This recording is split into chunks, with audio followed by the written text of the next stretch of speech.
আজ 1 ডিসেম্বর 2025 বিশ্ব এইডস দিবস। এবারের প্রতিবদ্ধ বিষয় সব বাধা দূর করি, এইডস মুক্ত সমাজ গড়ি।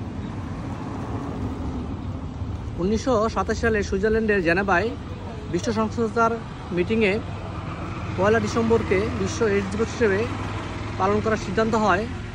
তারও ধারাবাহিকতায় 1988 সাল থেকে 1 ডিসেম্বরকে বিশ্ব এইডস দিবস হিসেবে পালিত হচ্ছে। বাংলাদেশে 1989 সালে সর্বপ্রথম এইডস রোগী শনাক্ত হয়। আমরা কীভাবে বুঝতে পারবো যে কেউ এইডসে আক্রান্ত হইতে পারে?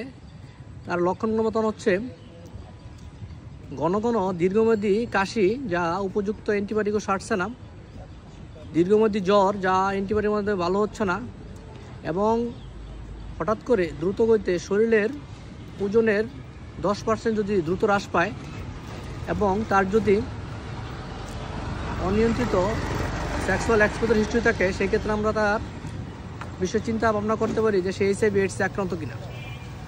এইচআইভি/এইডসে আক্রান্ত হয় অনিয়ন্ত্রিত যৌন জীবনযাপনের কারণে।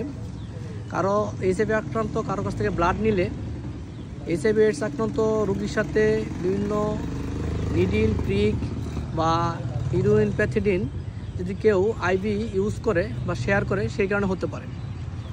এইচআইভি/এইডস থেকে আক্রান্ত থেকে বাঁচতে চাইলে অনিয়ন্ত্রিত যৌন জীবন থেকে পরিহার করতে হবে এবং এই রোগে আক্রান্ত এরকম কারো কাছ থেকে রক্ত নেওয়া বা কোনো ধরনের কোনো কিছু শেয়ার করা যাবে না, যেমন রক্ত বা তার সাথে কোনো নিডিল শেয়ার করা যাবে না। বাট এইচআইভি আক্রান্ত রোগীর সাথে একসাথে চলাফেরা করলে এর মাধ্যমে এইচআইভি/এইডস ছড়ায় না।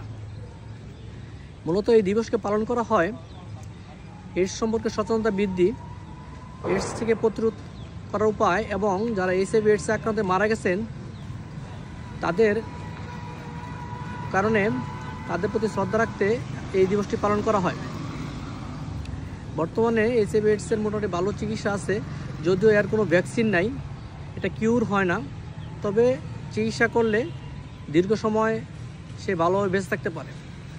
তো এই দিবসের প্রতিবদ্ধকে খেয়াল রেখে আমরা এইচআইভি/এইডসের থেকে বেঁচে থাকার চেষ্টা করব, নিয়ন্ত্রিত জীবনযাপন করব, সামাজিকভাবে ভালোভাবে লাইফ লিড করব, তাহলেই আমরা এই থেকে রক্ষা হব। ধন্যবাদ সবাইকে।